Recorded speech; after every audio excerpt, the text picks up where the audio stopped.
தேவனுடைய பிள்ளைகள் ஆசீர்வதிக்கப்பட வேண்டும் என்பது கர்த்தருடைய சித்தமாக இருக்கிறது. அதாவது நீதிமொழிகளை நாம் பார்க்கும் பொழுது நீதிமொழிகள் 10:22 தேவன் கொடுக்கிற ஆசீர்வாதமே உண்மையான ஆசீர்வாதம், அதனோட அவர் வேதனையை கூட்ட மாட்டார் என்று சொல்லப்பட்டிருக்கிறது. The prosperity of this world is different from divine prosperity. என் அன்பிற்குரிய தேவஜனமே, உலகத்தின் ஆசீர்வாதத்திற்கும் தேவன் கொடுக்கிற ஆசீர்வாதத்திற்கும் வித்தியாசம் உண்டு. நாம் அதை அறிந்து கொள்ள சித்தமாக இருக்க வேண்டும். Some people in the world may look like they are very prosperous and success in all of their endeavors, but they may have some serious struggle, disappointment and problems which other may not be aware of. என் அன்பிற்குரியவர்களே, உலகத்தில் இருக்கிற ஆசீர்வாதங்கள் உண்மையான ஆசீர்வாதங்கள் அல்ல என்று சொல்லப்படுகிறது. நாம் பார்க்கிற கண்களுக்கு மிகவும் ஆரோக்கியமாக இருக்கிறவரை போல் இருப்பார்கள், ஆனால் பிரச்சனைகளும் வேதனைகளும் அவைகள் இருக்கின்றன, ஆனால் மற்றவர்களுக்கு அது தெரியாது என்று சொல்லப்படுகிறது. என் அன்பிற்குரிய கிறிஸ்துவ பிள்ளைகளே, only when they disobeyed God did he curse them, and as a consequence their life became very tough and different.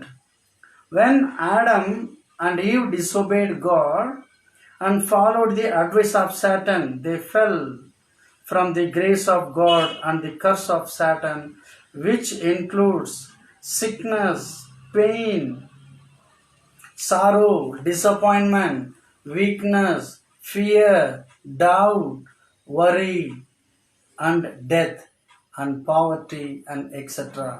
அதாவது ஆதாம் ஏவாள் கர்த்தருக்கு எப்பொழுது கீழ்ப்படியவில்லையோ அப்பொழுதே அவர்கள் தேவ மகிமையை இழந்து விட்டார்கள். அதற்கு முன்பதாக கர்த்தர் தன் கைகளினால களிமண்ணை எடுத்து அந்த களிமண்ணை ஆதாமை உருவாக்கின பொழுது அவனுடைய நாசியிலே சுவாசத்தை ஊதினார், அவன் ஜீவ ஆத்மா ஆனான் என்று வேதம் சொல்லுகிறது. அப்பொழுது ஒரு தெய்வீகமான தேவன் தன்னுடைய சுவாசத்தை கொடுக்கும் பொழுது அங்கே ஜீவ ஆத்மா ஆகிறது என்றால் அதே டிவைன் பவர் உனக்குள்ளும் எனக்குள்ளும் கர்த்தர் கொடுத்திருக்கிறார். அப்பொழுது இந்த ஆதாம் ஏவாளும் கர்த்தருக்கு கீழ்ப்படியாமையினாலே அவர்கள் தேவனுடைய மகிமையை இழந்தவர்களாக அவர்களுக்குள்ளே சாபம் வந்தது. அந்த சாபம் தேவன் மனிதனுக்கு கொடுக்கவில்லை, அவன் கீழ்ப்படியாமையினாலே. அவன் யாருக்கு கீழ்ப்படிந்தான்? கர்த்தருக்கு கீழ்ப்படியாமல் சாத்தான் அவனுக்கு கீழ்ப்படிந்து அந்த பழத்தை அவன் உண்டபடியினாலே அவனுக்குள் சாபம் வந்தது. அந்த சாபத்தின் விளைவாகத்தான் என்னென்ன வருதுன்னு சொன்னா, சிக்னஸ், நோய், பிரச்சனை, வலி, கவலைகள், நமக்கு டிசப்பாயின்மெண்ட் அண்ட் பலவீனம், பயம், சந்தேகங்கள், கவலை, மரணம். அது மட்டுமல்ல, நமக்கு ஏழ்மையும் வருவது. காரணம் என்னவென்றால் கர்த்தருக்கு பயப்படாமல் கர்த்தருக்கு விரோதமான காரியங்களை மனிதன் செய்கிறதுனாலே அது சாத்தான் கொடுக்கிற ஒரு சாபமாகத்தான் இவை இருக்கிறது. என் அன்பிற்குரியவர்களே, வேதம் சொல்லுகிறது 1 யோவான் 3:8 என்ன சொல்லுதுன்னு சொன்னா, Son of God was manifested in this world to destroy the work of the evil devil. 1 John 3:8 Bible says that the Son of God was manifested in this world to destroy the work of the devil. சாத்தானுடைய காரியங்களை அழிக்கவே தேவகுமாரன் இந்த பூமியிலே அவதரித்தார். அதை நாம் ஒவ்வொருவரும் புரிந்து கொள்ள வேண்டும். புரியாத அநேக ஜனங்கள் இன்னும் கண்மூடித்தனமாக ஒரு குருடன் பல குருடர்களுக்கு வழிகாட்டுகிறதை போல உண்மையை அறியாதவர்கள் மற்றவர்களுக்கு தான் வழிகாட்டுவதாக எல்லோரும் சேர்ந்து குழியில் விடுகிறதை போல தேவனை இந்த உண்மையை வானத்தையும் பூமியும் உண்டாக்கின தேவனை அறியாமல் என்ன செய்யறாங்கன்னா ஒரு குருடர்கள் பல கண்கள் தெரிந்தவர்களுக்கு வழிகாட்டுகிறதை போல ஆயிற்று. அதே போல 2 கொரிந்தியர் 8:9 it is said that Jesus who was rich to our sake became poor so that we through his poverty might become rich. ஆண்டவராகிய இயேசு கிறிஸ்து அவர் தேவகுமாரனாய் இருந்தும் அவர் இந்த பூமியிலே பிறந்து அவர் ஏழ்மையின் கோலமாக ஒரு அடிமையின் ரூபமாக அவர் உருவெடுத்தபடியினாலே மனிதனுடைய பாவங்களுக்காக அவர் தன்னை அர்ப்பணம் செய்ததினாலே மனிதனாகிய மனித குலத்திற்கு அவர் மீட்பு கொடுக்கும்படியாக அவர் ரத்தம் சிந்தி தன்னை அடிமையின் எடுத்ததினாலே நாம் பாவத்தில் சிக்கி நாம் தேவனுடைய மகிமை அற்றவர்களாய் நாம் வந்ததினாலே நமக்கு அந்த ரட்சிப்பின் கிரீடத்தை நமக்கு கொடுத்திருக்கிறார். அதுதான் அழகாக அப்போஸ்தலனாகிய பவுல் 2 கொரிந்தியர் 8:9 சொல்லுகிறார். It is said that Jesus who was rich to our sake became poor so that we through his poverty might become rich. A part of work of redemption was to redeem us from the curse of poverty and to restore us back to prosperity and abundance. Jesus has done his part for the restoration of prosperity, and it is now up to us to do our part to regain it.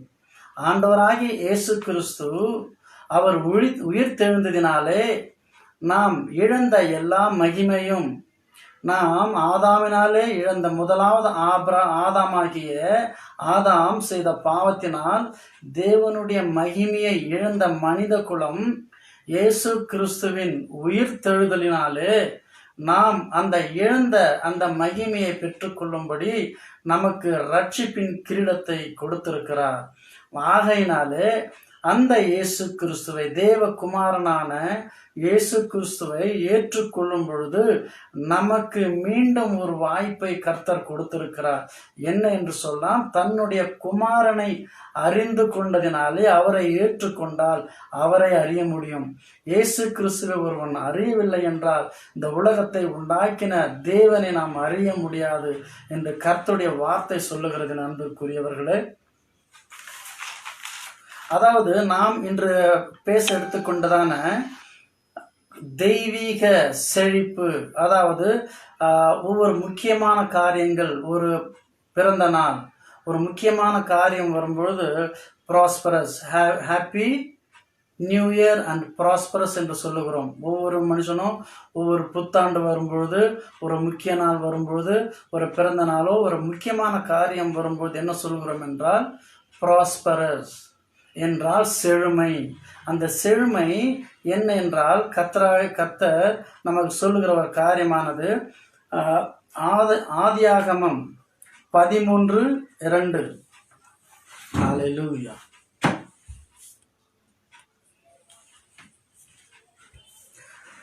ஆதியாகமம் 13:2 என்ன சொல்லுதுன்னு சொன்னா, in Genesis 13:2 we read about the prosperous life of Abraham. Abraham was rich. Abraham was very rich in cattle, in silver, and in gold. The Bible says that he lived like a prince.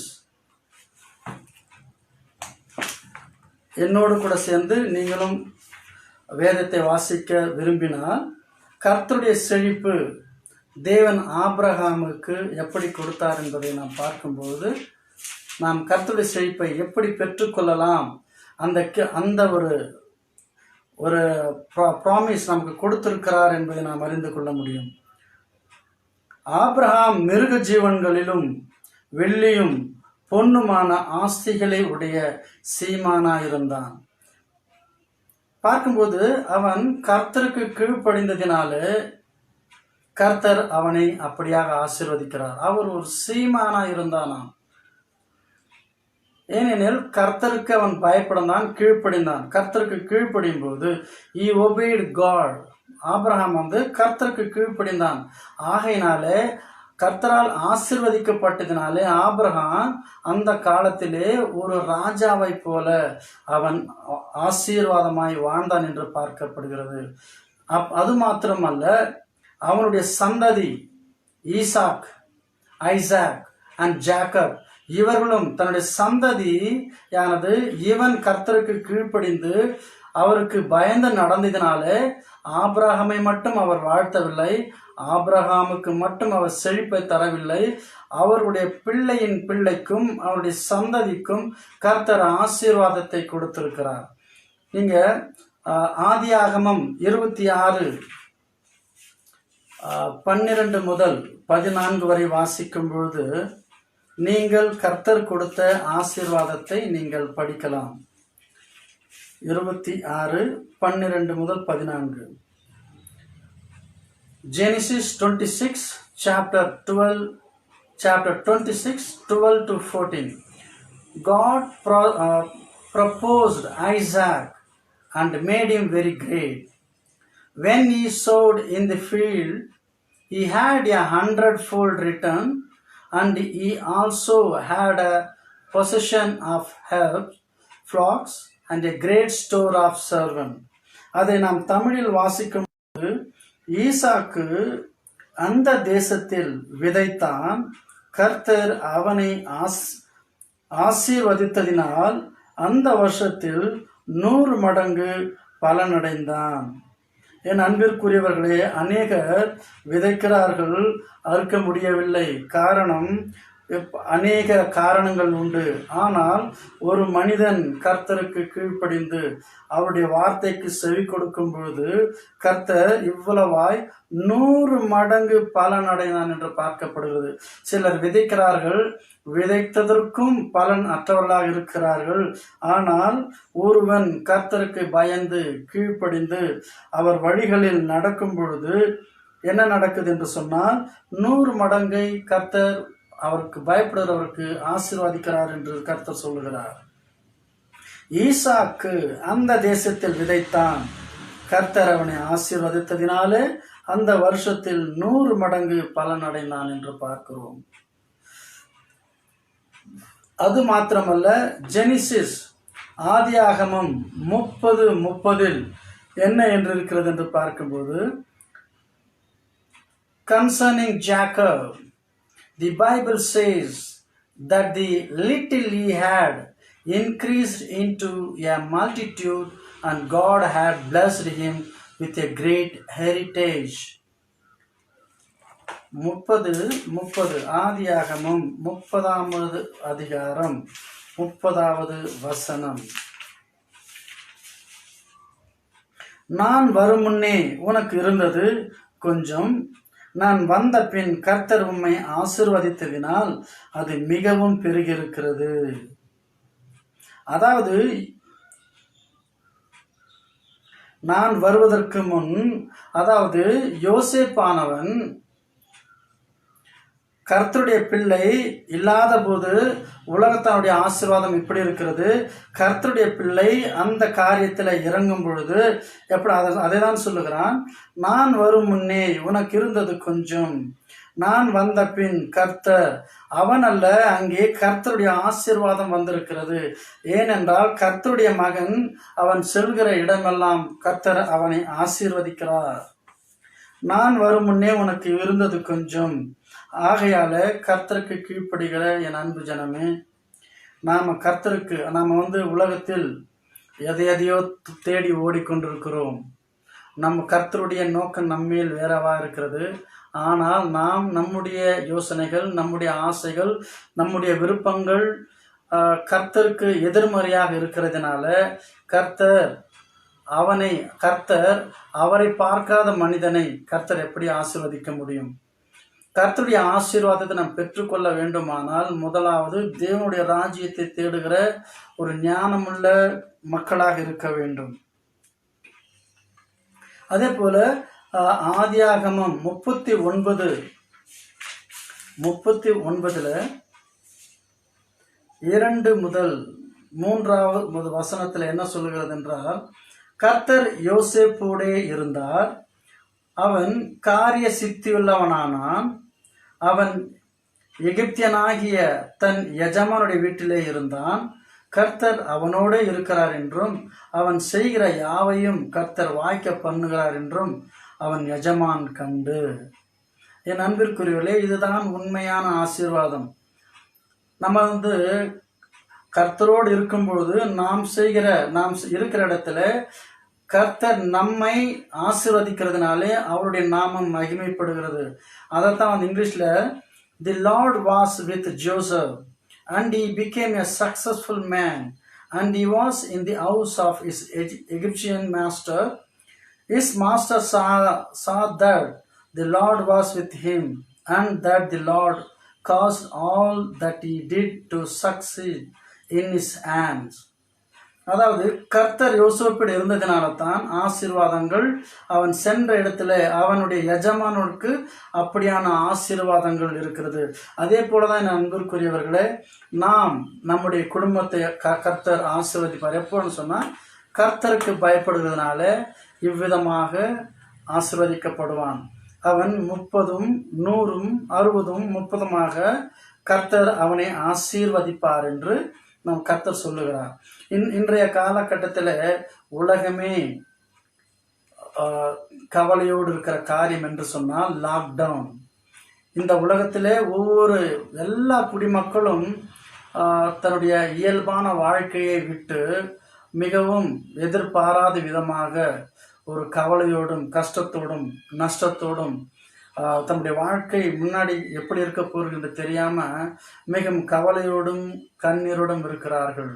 என் அன்பிற்குரிய தேவஜனமே, நமக்கு நமக்கு துணையாக இருக்கிறவர் கிறிஸ்து.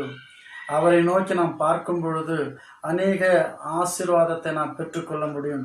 அது என்ன சொல்றாருன்னா, கர்த்தரை நாம் பார்க்காத போது கர்த்தருடைய ஆசீர்வாதம் நமக்கு வராது. முதலாவது என்ன பண்ணணும்னா, தேவனை அறிகிற அறிவு ஞானம் நமக்கு வேணும்.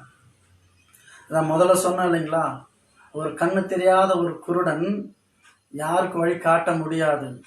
ஆனால் கர்த்தருடைய வேதம் நமக்கு கொடுத்திருக்கிற அந்த பரிசுத்த வேதாகமும் உலகத்தை உண்டாக்கினது முதல் இதோ நாம் மரித்து ஆண்டுடைய வருகை வந்து அதற்கு பின்னும் வாழ்க்கை எப்படி இருக்கும், இந்த பூலோகமானது வானமும் பூமியும் அழியும், ஆனால் கர்த்தருடைய வார்த்தை ஒன்றும் அழியாது. இந்த ஒரு ஞானம் நமக்கு வேண்டும். அதாவது நம்முடைய யோசனைகள் தேவனுடைய வார்த்தைக்கு புறம்பான யோசனையாக இருக்குமானால் உண்மையாகவே நம்முடைய வாழ்க்கையே ஒரு கேள்விக்குறியாகிவிடும். நம்முடைய வாழ்க்கை கேள்விக்குறியானால் நாம் வாழ்கிற வாழ்க்கை அர்த்தம் இல்லாதது, வீணானதாகிவிடும். நாம் இந்த மண்ணிலே பிறப்பதற்கு தேவன் நம் மீது சித்தத்தை வைத்திருக்கிறபடினாலே கர்த்தருடைய சித்தம் என்னவென்று அறிகிற ஞானம் நமக்கு வேண்டும். அப்படி இல்லாத பட்சத்தில் கர்த்தர் சொல்லுகிறார், நீ இந்த உலகத்தையே ஆதாயப்படுத்தினாலும் உன் ஆத்மாவுக்கு நஷ்டம் ஏற்படுமானால் லாபம் என்ன உண்டு? என் அன்பிற்குரியவரே, நமக்கு லாபம் என்பது இந்த பூமிக்குரிய காரியங்களில ஆசீர்வாதங்கள், சொத்து, மதிப்பு இவையெல்லாம் நாம் பார்க்கிறோம். ஆனால் நாம் பார்க்கின்ற எல்லாம் ஒரு நாள் அழிந்துவிடும், எல்லாம் மாறிவிடும், எல்லாம் மாயையாய் போய் அகன்றுவிடும். ஆனால் நாம் விசுவாசிக்கிற கிறிஸ்து, நாம் தேவனுடைய வார்த்தை, தேவனை நாம் பார்த்தது இல்லை, கிறிஸ்துவை நாம் பார்த்ததில்லை. ஆனால் வேதத்தை நம்புகிறதுனாலே நாம் நம்முடைய விசுவாசத்தினாலே நம்முடைய ஆத்மாவை நாம் காப்பாற்றி கொள்ள முடியும். ஆனால் நாம் நினைக்கிறோம், கண்ணுக்கு தெரியாதது அது எப்படி நம்புவது, நாம் வாழற வரைக்கும் நல்லா வாழ்ந்துருவோம், அதுக்கப்புறம் பார்த்துக்கொள்வோம் என்பது மிகவும் மிகவும் முட்டாள்தனமான ஒரு யோசனையாக இருக்கிறது. நாம் அப்படி இல்லாதபடி, உலகத்தான் யோசிக்கிற யோசனையின்படி இல்லாதபடி, நாம் இன்றைய தினத்தில் அநேக கர்த்தருடைய பிள்ளைகள் யூடியூப் மூலமாக, வாட்ஸ்அப் மூலமாக, ஃபேஸ்புக் மூலமாக, இந்த சோசியல் மீடியாக்கள் மூலமாக கர்த்தருடைய வார்த்தையை கர்த்தர் அவர்களுக்கு கொடுத்த ஞானத்தின்படி கர்த்தருடைய வார்த்தையை பிறருக்கு பகிர வேண்டும், பிறருக்கு சொல்ல வேண்டும் என்று அவருடைய காரியங்களிலே மிகவும் கர்த்தருடைய சித்தத்தை நிறைவேற்றி கொண்டிருக்கிறார்கள். அன்பிற்குரியவர்களே, ஆண்டவராகிய இயேசு கிறிஸ்துவை ஏற்றுக்கொள்ளாத என் அன்பு சகோதரர்களே, நீங்கள் பார்த்து கொண்டிருக்க நீங்கள் கர்த்தரை ஏற்றுக்கொண்டிருக்கலாம், ஏற்றுக்கொள்ளாதவர்களாக இருக்கலாம். ஏற்றுக்கொண்டவர்கள் இன்னும் கர்த்தருடைய சன்னதியில நாம் இன்னும் எப்படி வாழ வேண்டும் என்பதை நாம் அறிந்து கொள்ள வேண்டும், தெரிந்து கொள்ள வேண்டும். அப்படி ஏற்றுக்கொள்ளாதவராக இருக்கும் பட்சத்தில் நாம் உண்மை எது என்று அறிந்து கொள்வது மிகவும் முக்கியமான காலகட்டங்களாக இருக்கிறது. நம்முடைய ஆயுசு நாட்கள் எத்தனை என்று தெரியாது. ஆனால் நாம் வாழ்வதற்கு முன்பதாக நாம் உண்மையையும் சத்தியத்தையும் அறிந்து கொள்ள நாம் சித்தமாயிருக்க வேண்டும்.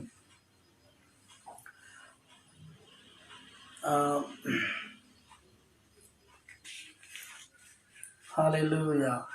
அதாவது இந்த ஜெனிசிஸ் ஆதியாகமம் 39:2-3 சொன்னது போல, God blessed Joseph also very richly, and he was exalted by God to the highest position in the land of Egypt. The entire storehouse of Egypt was in his hands of Joseph during the worst famine that Egypt had. He was also given the highest political position in Egypt. The secret of his prosperity and success was that the hand of Lord was upon him, and the Lord was with Joseph, and he was a prosperous man, and he was in the house of his master, the Egyptian, and his master saw that the Lord was with him. கர்த்தருடைய கரம் யாரோடு இருந்தது என்றால் யோசேப்போடு இருந்தது. And that the Lord made all that he did to prosper in his hand. அவன் செய்கிற எல்லா காரியங்களிலும் கர்த்தர் யோசேப்போடு இருந்ததினாலே அவன் செய்கிற காரியங்கள் 100 மடங்கு பலனை கொடுத்தது என்று பார்க்கிறோம். நாமும் அப்படித்தான். யோசேப்பு மட்டுமல்ல, கர்த்தரை விசுவாசிக்கிற நீயும் நானும் அவரின்படி அவர் சித்தத்தின்படி செய்யும் பொழுது நமக்கும் 100 மடங்கு ஆசீர்வாதத்தை கர்த்தர் கொடுக்க வல்லவராக இருக்கிறார். அதே போல உபாகமம் 1:7 படிக்கும் பொழுது, and the children of Israel were fruitful and increased abundantly and multiplied and waxed exceeding mighty, and the land was filled with them. Even when they left the land of Egypt for good under the leadership of Moses, they were able to borrow plenty of jewelry from their neighbors in Egypt. என் அன்பிற்குரியவர்களே, கர்த்தருடைய பிள்ளைகளாகிய நாம் ஏன் அந்த தெய்வீக ஆசீர்வாதத்தை பெற்றுக்கொள்ள வேண்டும்? ஏன் நாம் பெற்றுக்கொள்ள வேண்டும் என்றால், இட் இஸ் காட்ஸ் வில். அது கர்த்தருடைய சித்தமாக இருக்கிறது. It is the God's plan and will that we should prosper in all we do. நாம் செய்கிற ஒவ்வொரு காரியங்களிலும் கர்த்தருடைய மகிமையும் இருக்கும்படியாக நாம் செய்ய வேண்டும். Enjoy everything fully and be channel of God's blessing to other. நாம் மட்டும் ஆசீர்வதிக்கப்படுவது அல்ல, பிறரையும் நாம் ஆசீர்வதிக்கப்பட வேண்டும். It is God's blessing, but poverty is a curse of Satan. கர்த்தருடைய பிள்ளைகள் அவர் ஆசீர்வதிக்கப்பட வேண்டும் என்பது கர்த்தருடைய சித்தமாக இருக்கிறது. ஆனால் சிலருக்கு வறுமையும் வேதனையும் எப்படி வருகிறது நாம் என்று பார்க்கும் பொழுது, but the poverty is a curse of Satan. God always blessed his servant and his children with prosperity. கர்த்தரை நோக்கி பார்க்கிற தம்முடைய பிள்ளைகள் ஒரு நாளும் வெட்கப்பட்டு போகாதபடி அவர்களை அவர் அபிஷேகம் செய்கிறார், அவர்களை ஆசீர்வதிக்கிறார். ஆகவே நாம் கர்த்தரின் ஆசீர்வாதத்தை பெற்றுக்கொள்வதற்கான தகுதியுடைய தேவனுடைய பிள்ளைகளாகவும் நம்முடைய கிரியைகள் இருக்க வேண்டும். The blessing of prosperity is evident in the life of Abraham. கர்த்தருடைய வேதாகமத்தில் நாம் படிக்கிறோம், ஆபிரகாம் எப்படி ஆசீர்வதிக்கப்பட்டான் என்று. ஏனென்றால் அவன் கர்த்தருக்கு கீழ்ப்படிந்தான். அவர் சொல்கிற கர்த்தரை விசுவாசித்தான். நீயும் நானும் கர்த்தரை விசுவாசிக்கிறோமா? விசுவாசத்தில் நாம் எவ்வளவு உறுதியாக இருக்கிறோம்? அதுதான் உண்மையான காரியம். ஒரு சிறிய கஷ்டம் வந்துவிட்டால் நாம் ஆண்டவரை விட்டு வேதத்தை எடுக்காமல் தூர வைத்துவிட்டு நாம் கன்னங்களில் கைகளை வைத்து கொண்டு யோசனை செய்கிறவர்களாக இருக்கிறோமா? அல்லது கஷ்டம் வரும்போது கஷ்டத்தை விட நான் தெரிந்து கொண்ட என்னுடைய தேவன் பெரியவர், அவர் நல்லவர் என்று நாம் சொல்லுகிறவர்களாக இருக்கிறோமா என்று நாம் பார்க்கும்போது கர்த்தர் நம்முடைய விசுவாசத்தின் பொருட்டு அவர் நம்மை ஆசீர்வதிக்கிறவராக இருக்கிறார்.